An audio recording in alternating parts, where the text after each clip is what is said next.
22 years, same role, hasn't moved. I gave her she just doesn't get it.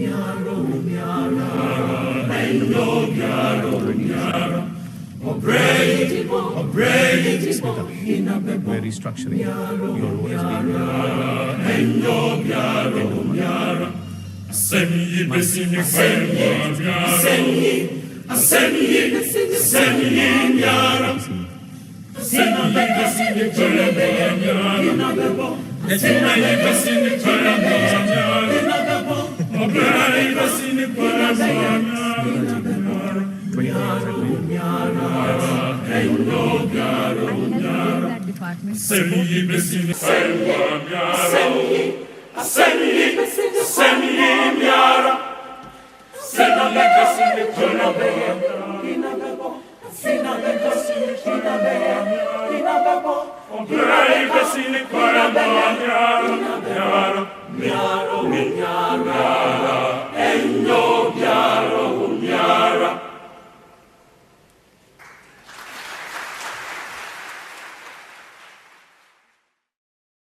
Yes. Honourable members, those standing, kindly take your seats.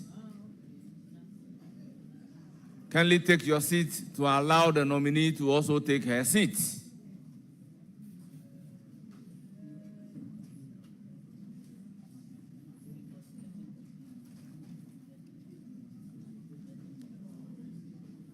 Honourable members, now that we have a full complement, I will give the opportunity to our colleagues who have not introduced themselves to do so.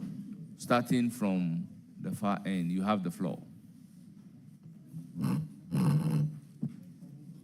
Thank you, Chair. My name is Lauren Shajiwonu. I'm the Member of Parliament for the good people of Ekuapem South. Thank you, Chair. Oscar Oforila, be Member of Parliament for the good people of Ahome. Joseph Frempong, MP Nkoko. Thank you. Freche Asamoah, Member of Parliament for Finson North in the Ashanti region. Alhassan Kobna Gansa, Member of Parliament for Esikuma Odobin Brakwa. Good morning. Thank you, Chair. My name is Hamza Adam, Member of Parliament for Kumongo Constituency, ranking Committee on Environment, Science and Technology.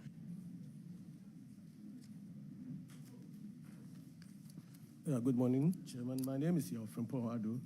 I'm a Member of Parliament for the Mansui Dubia constituency and the Chairman of the Environment, Science and Technology Committee. And former Deputy Minister.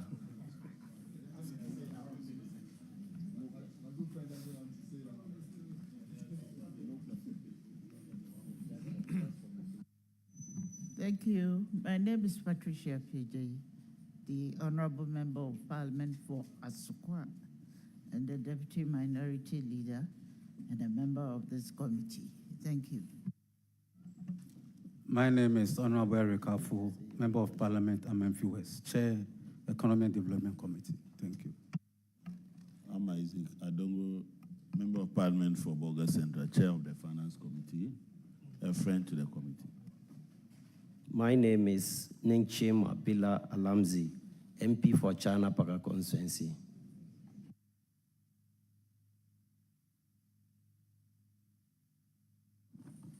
My name is Helena John Tuse, MP for Karachi West constituency, Chairperson for Gender, Children and Social Welfare Committee. I'm Cletus Sedu Dapla, MP for Jirapa. My name is Dr. Mark Kate Nawani. I serve at the pressure of NAPDANS, and I'm the chairman of the Health Committee, the Parliament of the Republic of Ghana.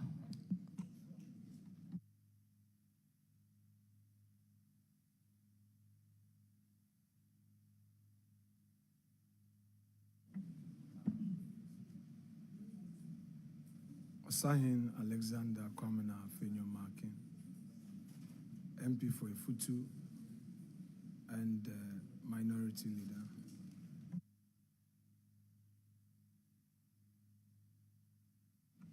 Clerk of the committee, kindly administer the oath.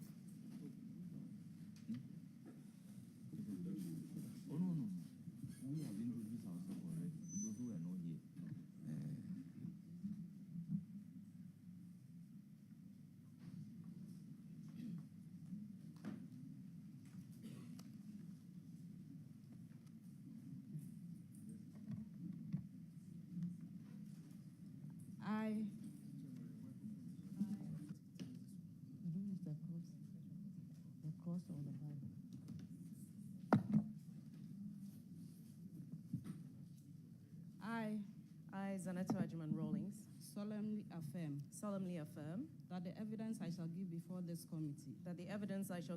this committee touching the matter in issue shall be the truth, the whole truth, and nothing but the truth. So help me. So do I affirm. So do I affirm. Chairman, Clerk, there's a little problem. Nominee, please be seated. It's not about you. Madam Clerk, please, let's do it again and properly. first of all, you may have to inquire from the nominee based on her own faith and her intention on what she would want to take the oath. Is it by affirmation, by the cross, the Holy Quran, or the Bible? The nominee was holding a Bible and you were administering affirmation. That is not the right way. So please, privately off the record, you must first inquire from her on what she would want to take the oath. When done, then you proceed. So please, kindly take it again, because this cannot be taken as a proper oath taking. Honorable Clerk of the Committee, once the nominee is holding the Bible, it's indicative of the fact that he wants to swear by the Bible. So go by the Bible. So swear the nominee in by the Bible. Oh, no. Let's find out from her. I think. Chair, please, I earlier inquired whether she would use the cross or the Bible, and she said she would use the Bible, but she doesn't swear, so she would affirm. Then, in that case, it's by confirmation. You need not hold the Bible. You just raise your hand. Then, so take the oath again without holding the Bible. Yes, so let's get clarity, respectfully. Let's not worry the nominee. Nominee, you be seated. Let's clarify this matter. So we are going by affirmation. So advise her on the regular step to take when a person is going by affirmation. Do so privately so that we do the right thing.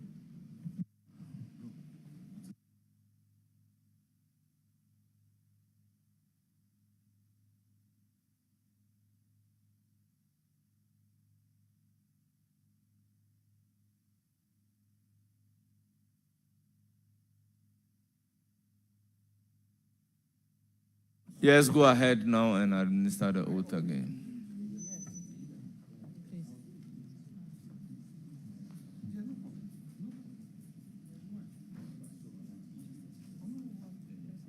Please, please. Okay, that's fine. I, Zanato Ajiman Rawlings, solemnly affirm that the evidence I shall give before this committee touching the matter in issue shall be the truth, the whole truth, and nothing but the truth. So do I affirm. Thank you very much. May I proceed to humbly ask you to give us your brief background.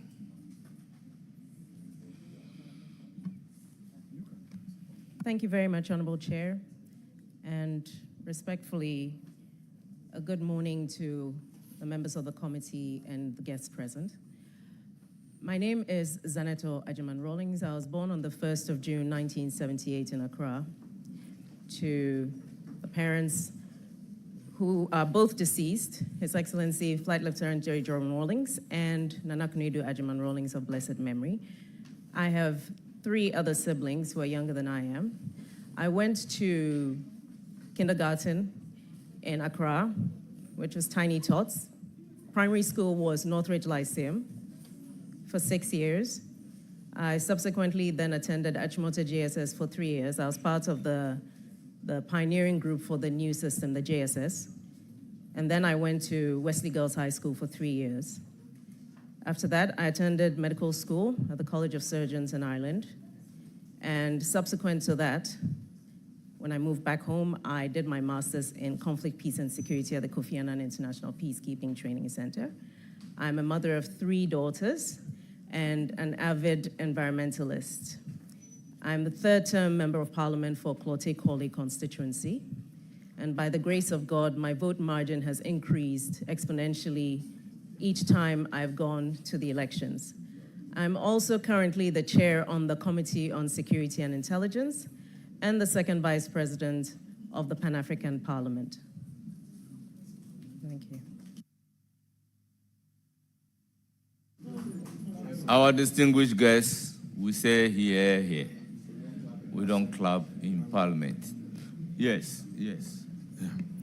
Chairman, these are preliminary matters that border on the background of the nominee. Honorable nominee, being a second vice president of the Pan-African Parliament, may I inquire from you whether or not you've resigned your position, proud to come in here for the vetting?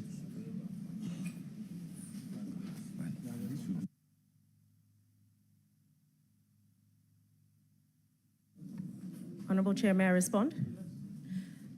Thank you very much. The procedure per the Pan-African Parliament is at the next session, I'm to go back and formally hand in my resignation. Thank you. Particularly after being given a nod. Correct. We then move straight into vetting. So I will ask Honorable Yao Frimpong Ado, who is the chairperson of the Committee on Environment, Science and Technology, to start posing his questions.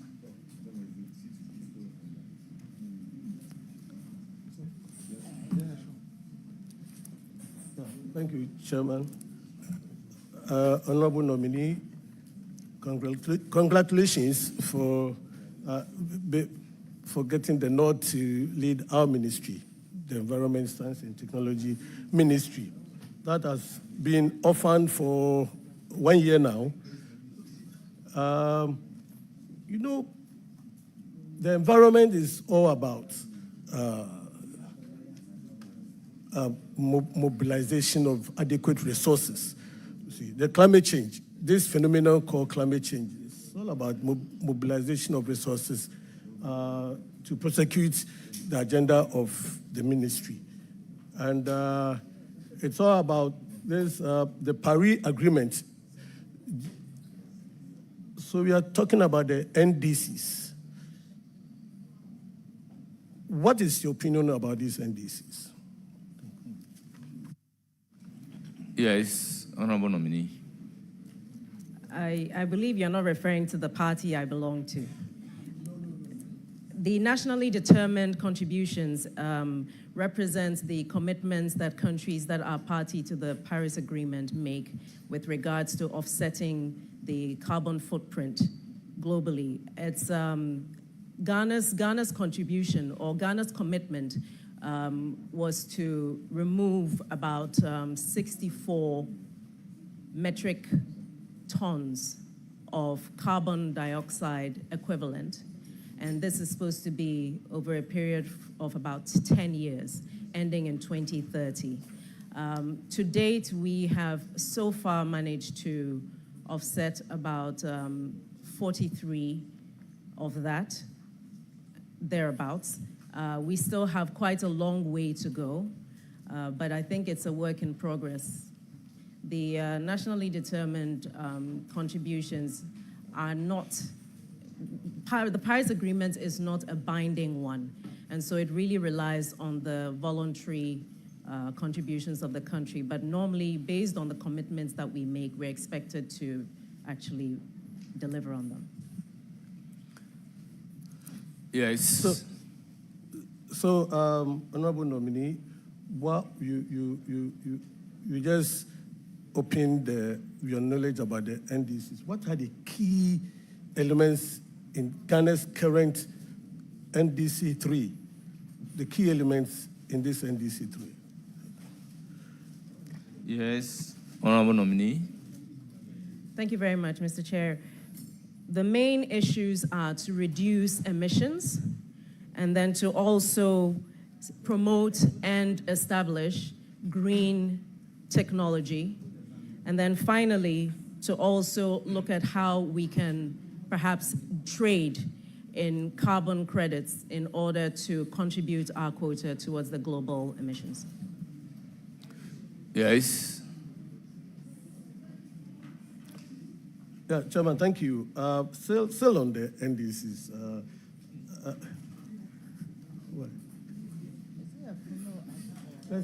It's a follow-up to this thing. No, you are not entitled to 2 follow-ups. So ask a substantive question. Okay. All right. So, honorable nominee, there's this, you see, from your committee, going around the various agencies, we observed a very disturbing phenomenon. That is high attrition rate among the trained personnel of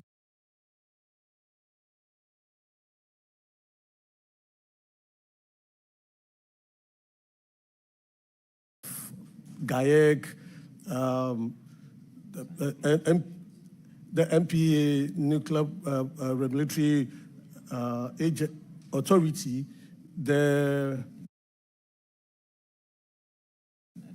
other scientific institutions under you, especially CSIR. There's high rate of attrition. And when you meet them, they don't seem to have solutions to it. Every solution must come from your outfit. How confident are you that you are going to reverse this phenomenon that has been with us for a long time? Yes, honorable nominee. Thank you very much, Mr. Chair. I think that to start with, the attrition rate that we see is not just within the agencies of the ministry. I think we're having a serious brain drain. And for me, I believe that we need to look at how we improve conditions of service of our scientists. We also need to make sure that we're resourcing the various agencies and the directorates and units they belong to so that they have the necessary equipment and the financial support to engage in research.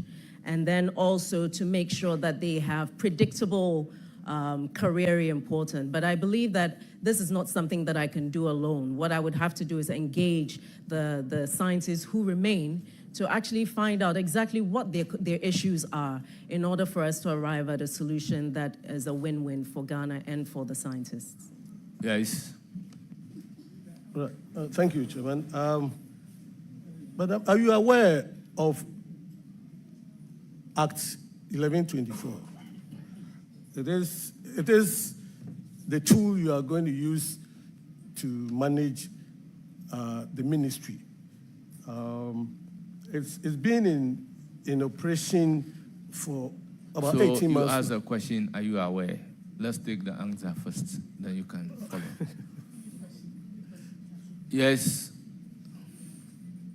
honorable nominee. Yes, Honorable Chairman. So, thank your you, Chairman. supplementary question.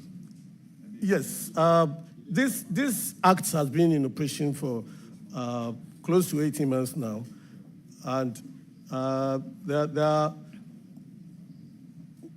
provisions, regulations, institutions, enforcement mechanisms that's outstanding for it to actually work. What specific timetable will you adopt for full operationalization of this act? Yes, honorable nominee. Thank you very much, Honorable Chair.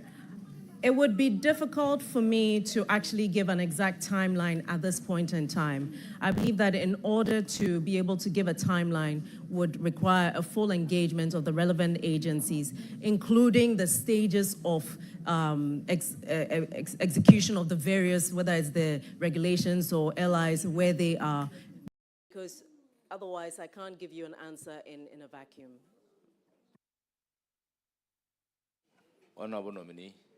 I will then move to give the floor to Professor Hamza, Ranking Member on Environment. You have the floor. Thank you, Chair. Congratulations on your nomination. Chair, I really don't have a question for the nominee. I have closely worked with her in the climate change caucus, and I know her drive and interest in the climate change, environment, technological agenda, and I have no doubt that she will be able to succeed in that office as the minister. Congratulations. Thank you.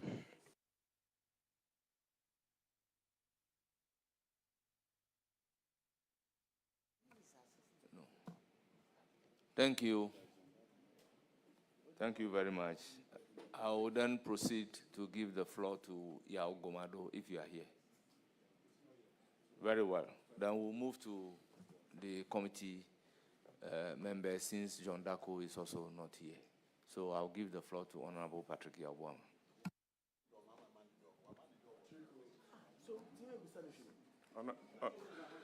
Honorable members, can we have order? Honorable Adongo, you are Honorable members, disrupting the let there committee, be order because we have a tall day. I don't want to walk anybody out of the committee. So, Eric Afu, will you remain silent? Thank you, Chairman. Let me use the opportunity to congratulate our colleague and my very good friend for a nomination, and I believe subsequent approval by the House. Congratulations, Senator, Dr. Rawlings. I'm happy your late parents would have been very happy to be seated behind you this day, not to remind you, but that the good Lord knows best, and I wish you the very best. I'm sure you got some briefing from the EPA before coming here. And at the heart of the fight against illegal mining activities, the EPA plays a very central role. And if you go through the legislation setting up the EPA, especially under Section 18 and the regulation LI 250, they play a very critical role. The DCEs, fortunately, we vetted the local government minister who supervises the DCEs. They receive monthly reports on areas within the district where illegal mining activities take place. The MAINCOM files reports to them, the EPA files reports to them. I want to find out from you how you are going to coordinate well with the Minister for Local Government, the Natural Resources Minister, and your good self to eradicate or to fight this very serious canker in this country that we are all glossing over. And we all know the repercussions on the environment and our health needs as a country. Thank you very much. Yes, Honorable Nominee. Thank you very much, Honorable Chair. The fight against illegal mining and the subsequent damage it does to the environment and human life are an all of government and all of society imperative. And I do believe that the easiest way to address it is to have effective coordination between the ministries, departments, and agencies. And as you rightly pointed out, all of these activities are happening within the local governance space. And we have the decentralized EPA and all these agencies at that level as well. The regular reporting improves on transparency. It also helps us to track to what extent that to what extent interventions are making an impact. I believe that to start with, what I would want to do would be to sit with, should I get the approval from this committee and from the House, would be to sit with the relevant ministers of the coordinating, of the relevant ministers of the various ministries that have an interest in the Galamsey fight, which would range from the lands as well as the local government, to ensure that we're all on the same page to avoid the silo effect. So that's what I would start with in order to have a proper briefing in collaboration with the EPA. Thank you. Yes. That's about it. That will be all. Congratulations. Well, I'll proceed That's to about it. We'll give the floor to Honorable Eliklima Kurugu. Thank you, Mr. Chair. Congratulations, my sister. I have no doubt you would excel in your new ministry. I wish you all the best. Thank you. Honorable Shaibu Mahama. No, I definitely don't have a question. See, you're a very lucky woman, from Antwerp to Jalakope, two regions. I wish you all the best. Thank you. Is there a region called Antwerp and Jalakope? Honorable Hajaladi. Thank you, Mr. Chairman. My sister knows very well that obviously I'm one of the happiest, if not the happiest, for her nomination. And all I wish is the best for you.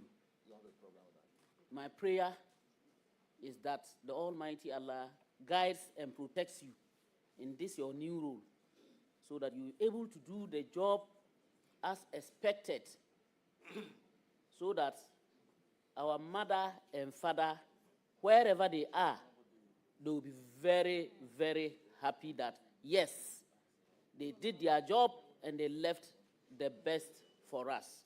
You can always count on me. Take care of yourself. Thank you. Yes, Honorable Doyo, your turn. Thank you, Chairman.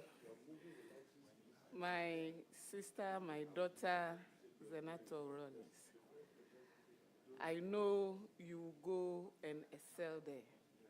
And I know you go and show them the level. So just go and surprise everyone in Ghana. Tell them show them what you can do better in that ministry. And I trust you. Our prayers, everything is with you. And we know everyone in Ghana here is looking up to you. So just go and excel. Thank you very much. It's now the turn of Honorable Minority Whip, Honorable Anodompre. I know he's so much interested in matters relating to our environment. So you have the floor. Thank you, Chair. Let me nominate congratulations, our good friend. Sugar, it is gratifying to those of us in the minority, especially front bench minority, long-held advocacy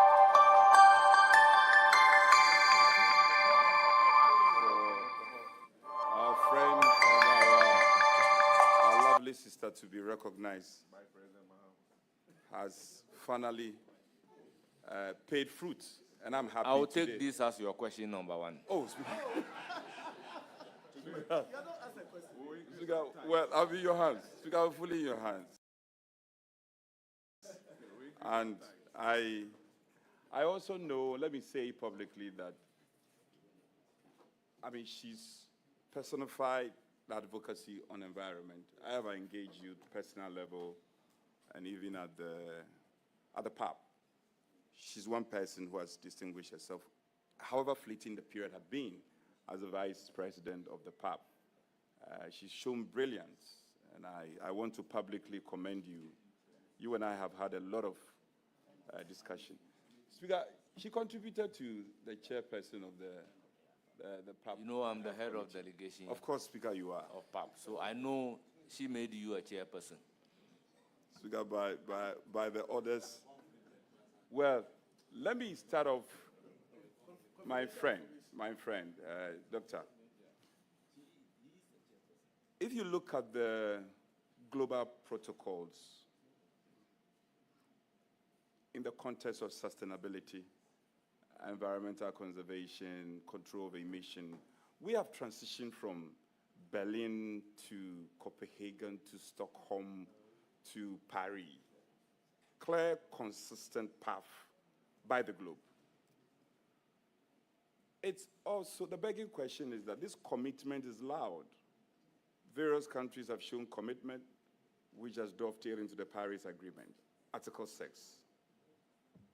How do we transition from the theoretical commitment to implementation in terms of the trust of these protocols that the world have signed on to?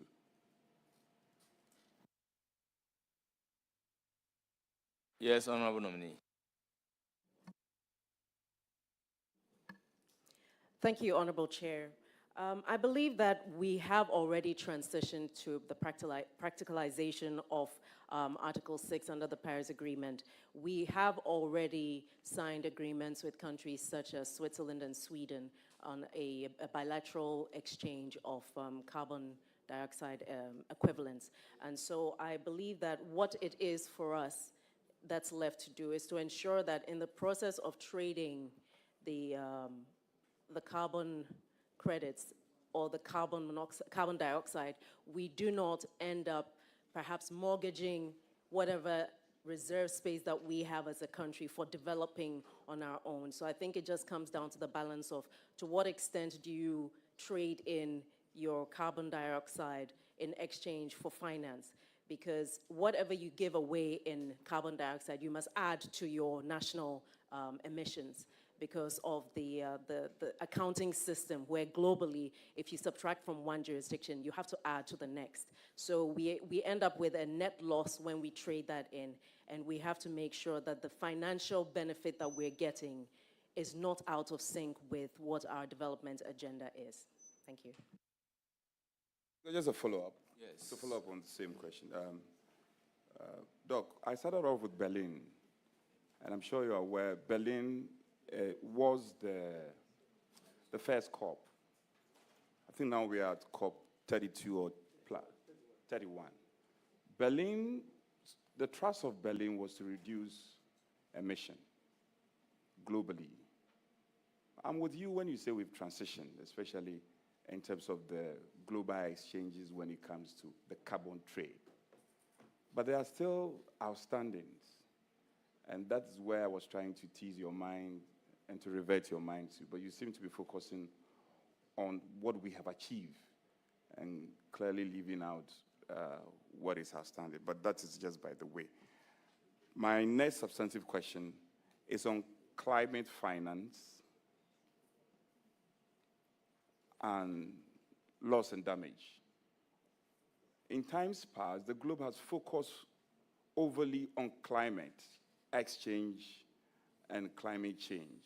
Now the narrative globally is on loss and damage. The developed world had promised, continuously been promising some 100 billion to the developing world, which remains as a mirage. Now, Africa, or the developing part of the world, when there is a South-South cooperation, we stand to benefit some $300 billion. How will Ghana buy into this concept of climate finance? And what do you intend to be remembered of as the Minister of Environment who left a good print in terms of government and Africa's ability to buy into this concept, and not just buy into it, where we will not just be spectators, but we will practically benefit from this concept? Yes, Honorable Nominee. Thank you, Honorable Chair. I believe that Ghana has already taken advantage of climate finance. We have some of these World Bank grants that have come in as part of this trade that is around carbon. What I think that we can do better is, yes, you're right, under the agreement, the developed countries were meant to provide a fund that was to support the climate vulnerable countries, of which Ghana is one. However, that has not been forthcoming. I think, like you mentioned, South-South cooperation is key. As a country, we need to look at strategic partners who perhaps share similar problems but may have different advantages, and then perhaps leverage on that. And then also, I think that looking at how we can leverage on that using the African Continental Free Trade Agreement might be useful in terms of how we leverage on climate finance and green technology. Doc, I believe you've been briefed on the argument and the narrative on plastic waste. And I know how passionate you are when it comes to this matter. What briefing have you received so far from the ministry's officials? And do you see your way clear? Is there clarity in terms of functions that should be staged for Ghana to come atop the threat of plastic waste? Yes, Honorable Nominee. Thank you very much, Honorable Chair. I believe that there's a policy on plastic waste that we have as a country, and that is supposed to encompass how we plan to address this. The briefing that I did receive is one of the key things that is to happen within the next 6 months is the ban on polystyrene. and at some point also single-use plastic, because I was actually very concerned about that as well. What I believe can be done in addition to this is to channel some funding towards the CSIR, the Council for Scientific and Industrial Research, so that they can actually look into biological alternatives, for example, hemp, for example, cassava. We have a lot of plant produce that can be used to make plastic alternatives which can break down and don't actually persevere in the environment. Doc, yes, Doc. Doc, the landfill waste, I concede as a developing country, we still haven't been able to enhance reclamation and recycle of our waste. Now, the danger we are facing, for instance, at various landfill sites, is a production of latchet. Latchet, the liquid that comes out of the landfill site. We have a situation in Sawam, in Sumia, for instance. This latchet leaks into water tables in surrounding areas, and it poses huge health hazard. All over Ghana, Accra, many parts of Accra, we have this landfill site, many parts of Eastern region. We should be moving towards recycling of this waste. And waste, as environmentalists will tell you, is a resource, depending on how we use it. What briefing have you received from the ministry, and what is your thinking going into this ministry, how these concerns should be dealt with? Yes, Honorable Minister. Thank you very much, Honorable Chair. I believe that once again, with regards to the issue around plastic waste, it's an all-of-government, all-of-society approach. And the Environmental Protection Agency has a key role to play around the issue of hazardous waste, around the issue of toxic chemicals leaching into our water bodies, especially groundwater. One of the things that ought to be done, and I would want to have greater insight into that, is landfills must have a non-permeable base before items are dumped on it to prevent leaching into the soil and into the groundwater. This is something that has to be looked at as an absolute necessity. I do know that that is what's practiced at the collection point for the e-waste, but I believe it needs to be extended. We need to also create a culture of segregation of waste in order to be able to know what's going where. If we're looking at the creation of compost, then from the household level, from the schools, from the very basic units of our communities, we should start the issue of segregation of waste. Furthermore, there are other ways in which we can handle solid waste. There are countries that import solid waste in order to use for their thermal power generation. We can also look at pyrolysis of plastics, which can then be used to generate fuel and cooking gas. Then there's also obviously the recycling of some kinds of plastic into reusable materials. So there's a wide range of approaches which involves the public education, which also involves better enforcement, and then also the other innovative ways around how we handle plastic waste. Doc, Chair, it's just unfortunate. The chairman has signaled me. Your last question. I have very good questions. Unfortunately, I've been limited. I would have loved for us to have a good conversation. You are clearly showing brilliance when it comes to the environment. The chairman will not allow me, unfortunately. Anyway. So, Chairman is so magnanimous to you. You know the number of questions that you have. Doc, this may be my penultimate. I'm sure he will allow me the very last one, which will have to be on PAP, Pan-African. That one he will not refuse. I know he is the leader of the delegation. If he refuses, I may have to report him to the president of PAP. Doc, so far you're doing well. You're showing brilliance. I commend you. The usage of mercury in small-scale gold mining is come up repeatedly as a concern. And I'm sure you do know this. How will you be able to track this problem? Mercury. And we are told traces of mercury is found in agriculture foodstuff. And you know the danger that mercury poses to our health. Tell me practically, and not just about recounting theories, but I want practical solutions. What do you intend to do with your ministry?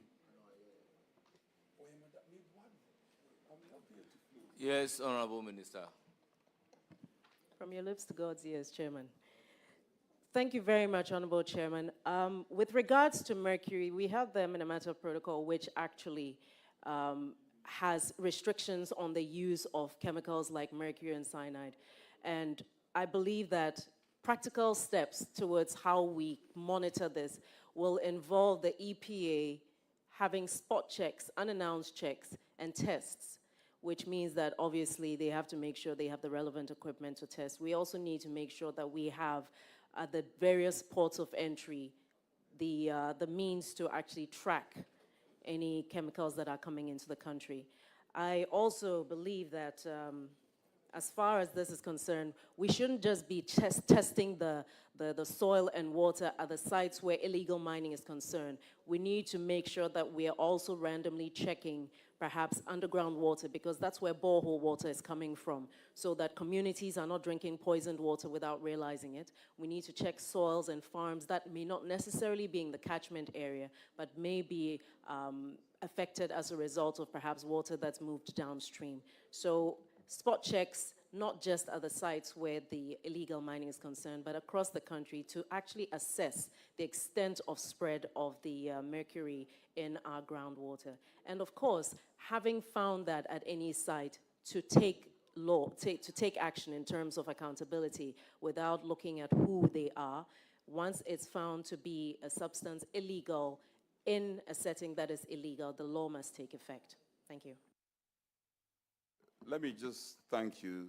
The way the chairman is looking at me, I know I have to draw the curtains, but just to thank the nominee and also to say that, to be fair to you, there's a lot happening in EPA, but I'm unable to ask you this question because you are yet to go to the ministry.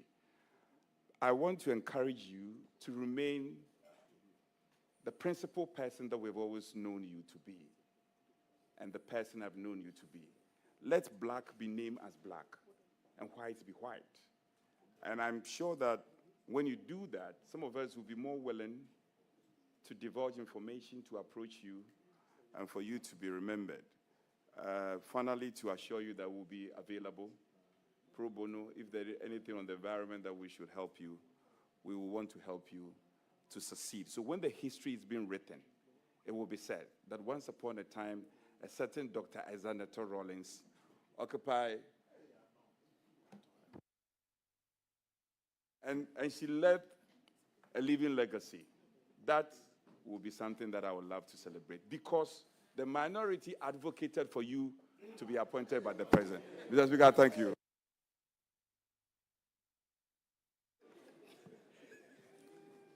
Honorable James Agalga, you have the floor. Chair, thank you very much. Honorable Senator Ajiman Rollins is very disciplined. In fact, when she first arrived in Parliament, I worked very closely with her. She was a friend to the Defense and Interior Committee and actually assisted us very well.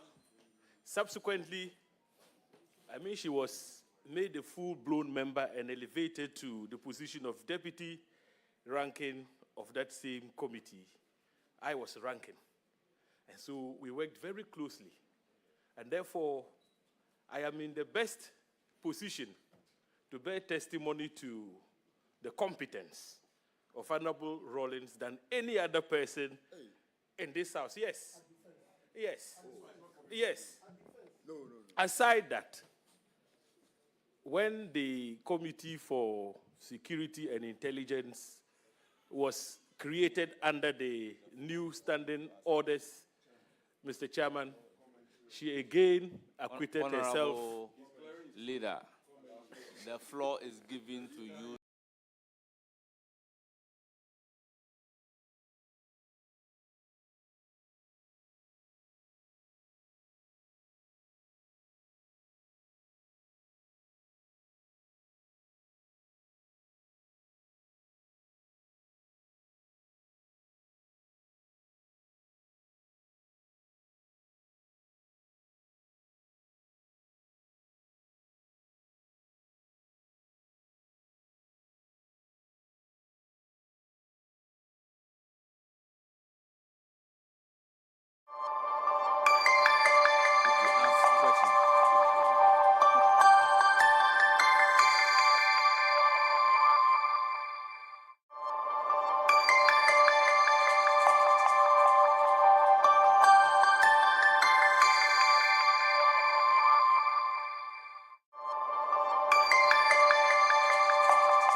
Thank you very much, Honorable Chair. My first duty.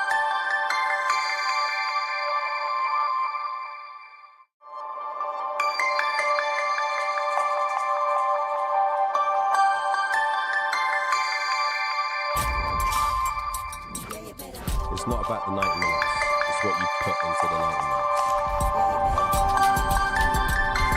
It's not just about the win.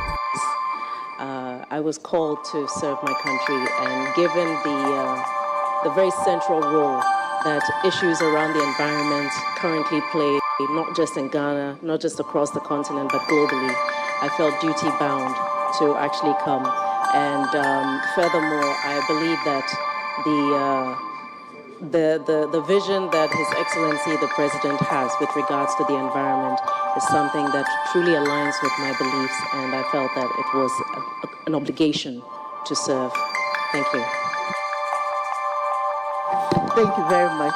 I know how disciplined and how committed you are to your country. And one of the things that I want us to look at is about artificial intelligence and humanity issues. We have our challenges, we have our chances, and we have our controls. What is your view about this issue? And how would you want to situate it under any development of a technology of a kind? Thank you. Yes, Honorable. Thank you, Honorable Chair. Artificial intelligence is a double-edged sword, and as useful as it is, and as useful as it can be, we have to ensure as a country that we put in the necessary safeguards with regards to the technology, with regards to the human capacity, with regards to the legislative framework to ensure that as we roll it out, because we're already using AI in some form. However, the most crucial aspect is to ensure that we have the proper oversight, human oversight of artificial intelligence as we use it, whether it's to perhaps set, maybe AI bots to observe changes in the soil, or whether it's to observe movement around illegal mining sites, whether it's to monitor the afforestation projects, or whether it's simply to just help to track some of the things that the various agencies are doing in order to provide a transparent, transparent dashboard for the public to see what is being done. So I believe that as positive as it is, as it can be, we have to be very careful that it doesn't run away from us in terms of the safeguards and oversight. Thank you. Follow up, please, Mr. Yes. I just want to ask this simple question. Do you think legislation can solve some of the challenges that we have been faced by the introduction of artificial intelligence? Thank you. Yes, Honourable Nominee. Thank you, Honourable Chair. As I mentioned earlier, building the human capacity as well as the necessary software and hardware around that would be key. Legislation on its own is only as good as the execution, the implementation, the enforcement as we have around that. And the human capacity is key. I believe that that is really essential if we're to get a handle on how AI is used within our jurisdiction. Thank you. Thank you, Mr. Chair. I think one other issue that I'm very passionate about, I don't know how well you've been briefed at the ministry, but it is known that as a country, we spend so much money importing spare parts into the country. So much foreign currency, which puts us in a very bad trade debt in trading. I don't know if you have been well briefed. There has been an attempt during the era of President Nana Addo Dankwa Akufo-Addo to come up with a CNC machinery to ensure that we can have our own spare parts. Spare parts can be produced in our country to solve all these foreign exchange challenges.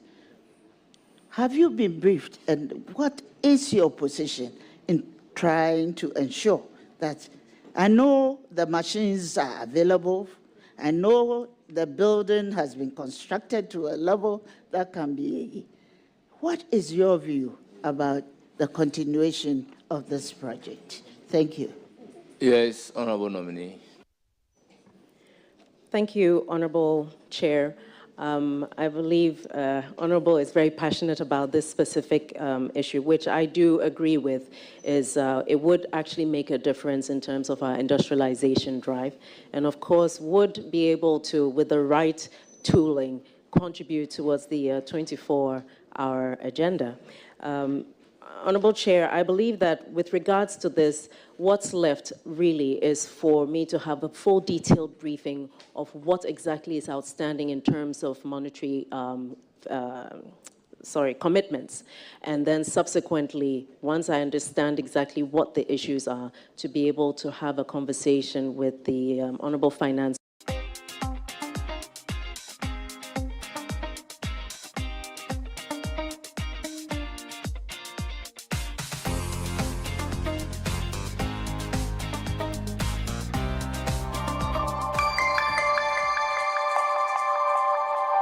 Probably help not just Ghana, but the sub-region as far as the provision of some of these types of equipment are concerned.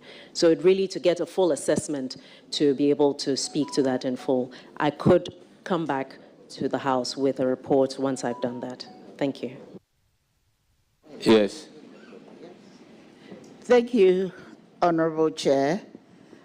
Honourable Nominee, I must say that you are somebody that I expect to lift the female flag of Ghana very high.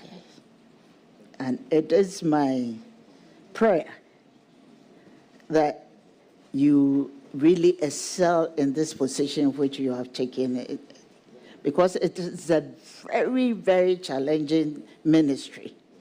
And to have an impact in that ministry, we need a disciplined person like you to manage the ministry, and having been in Parliament, you will also ensure the enforcement of policies that will be required to undertake the various aspects of your ministry. One thing that I want us to look at is the policy on the ban of plastics. I know you've given us some answers on it, but we have a timeline of 6 months.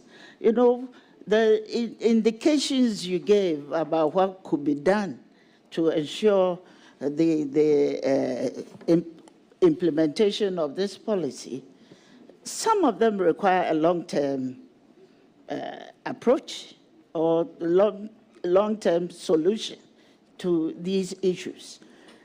My simple question is that, how do you look at the policy, whether the implementation has been done rightly? If not, what would you propose should be undertaken to ensure full and successful implementation of this policy? Yes, Thank you. Honorable Nominee. Thank you, Honorable Chair. I believe that the EPA just I think a couple of days ago was actually in Kumasi raising awareness to the general public on the impending ban on styrofoam. Honorable Speaker, I believe that the dangers around the use of polystyrene cannot be glossed over, and it has to be done. I think not to belittle the issue, but I remember as children, when you wanted to go for Antina's rice, you took your own pots to go and buy the rice. And I'm not sure at which point putting plastic within plastic within plastic became the norm. And I think it comes down to a change in behavior. Obviously, behavior change is something that can take time, but it can be incentivized, or it can be, you can put penalties in place. It comes down to how we enforce and the seriousness with which we seek to address this. I stand by the fact that the timeline has to be maintained. It's long overdue. So in whatever way that I can support the relevant agencies, in whatever way we can raise public awareness to the fact that citizens do have a responsibility under the Constitution to also contribute towards the protection of the environment. It's not just about what the government does. And then obviously making sure that the necessary support comes from the Parliament. And I'm hoping that the committee that has oversight of the ministry will hold our feet to the fire as far as what we have to do is concerned. Thank you. Yes. Thank you very much. This will be my final intervention. And that is on research and data. I think as a ministry, you are responsible to ensure that in our current technological advancement, we realize that we haven't paid much attention to how we are going to deploy our technological findings. As a country, we train, and at a point in time, we don't know how we apply our training to the development of something, say, industries. May I know whether you agree with the fact that there needs to be a center where we can deploy research findings and ensure the promotion of other innovations and the research findings that we make out there whilst we are educating ourselves or whilst in the high institutions. So may I know what your view is on this particular issue? Yes, Honorable Nominee. Thank you, Honorable Chair. There is a nexus between the research, industry, and government, the role that we play in order to make sure that whatever research findings are actually commercialized. The CSIR already has in place the necessary framework that looks at the commercialization of innovations, as well as how to engage in private partnerships. What I would be looking to do is to understand what we currently have as far as innovations are concerned and how we can speed up the process of engaging private partners and looking at the commercialization of some of these innovations. I think key to that as well is also the protection of intellectual property, to reassure scientists of the fact that when they actually put in their very best, they're recognized and their work is also protected. Thank you. Honourable members, it's now the turn of Honourable Riketiga.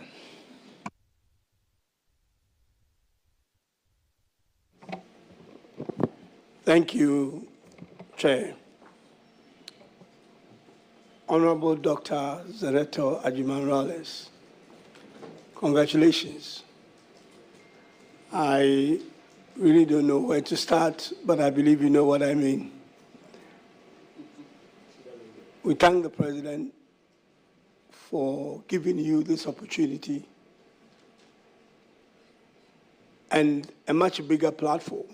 You're already on a big platform, but you are now, if approved, will be on a much bigger platform to continue to demonstrate your intellect, your competence, and what we know, as I say, can-do attitude and getting things done.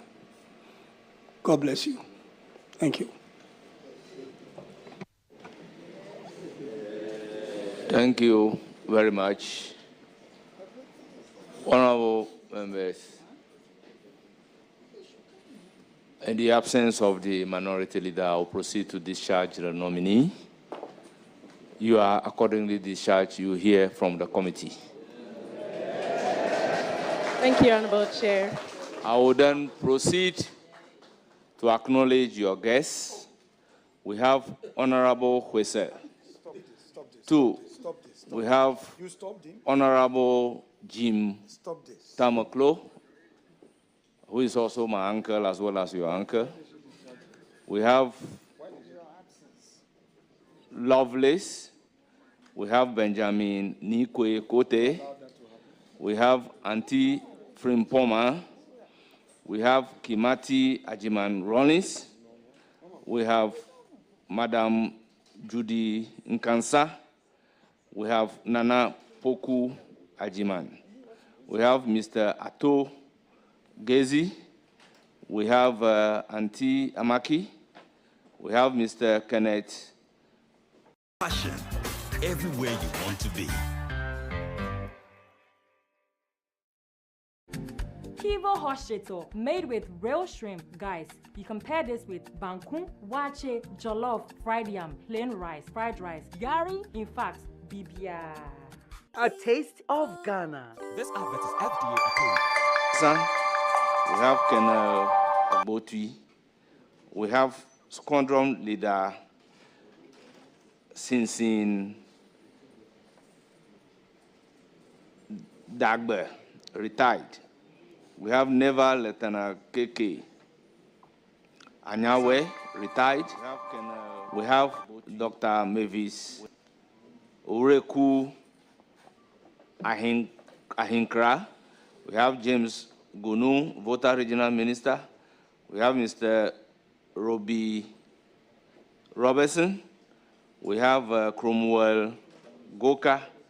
We have Nana Kobe Prempre. We have Maoli Alomanu. We have Salim El Mawas. We have Charles Bain.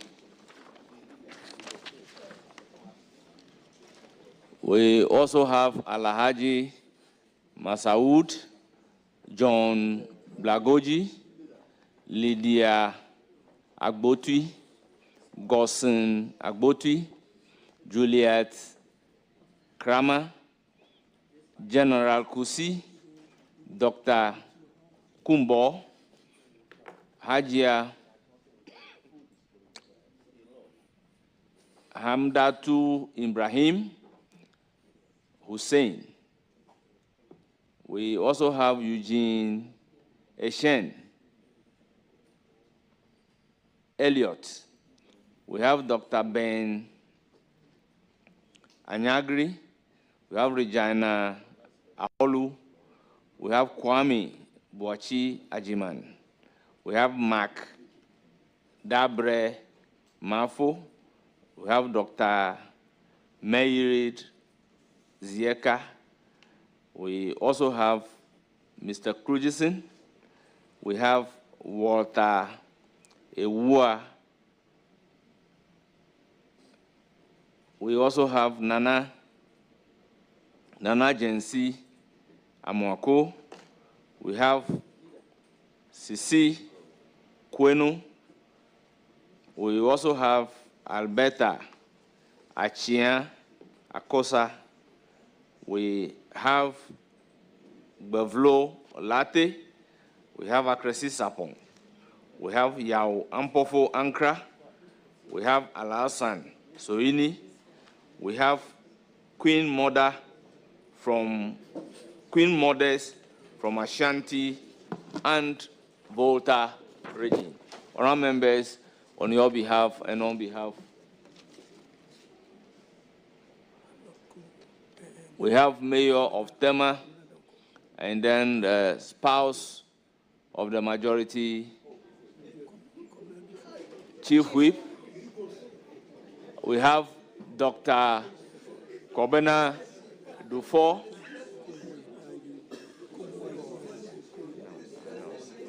We also have former chairman, Dr. Ampofo. On behalf of the committee and on behalf of the House, I welcome all of you to Parliament of Ghana. Honorable nominee, you will surely hear from the committee. You are accordingly discharged.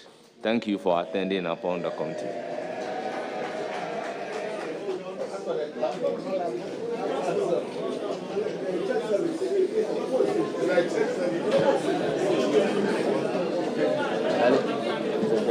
Yes, it's ready. What time are you going to start? We are starting now. We are starting now.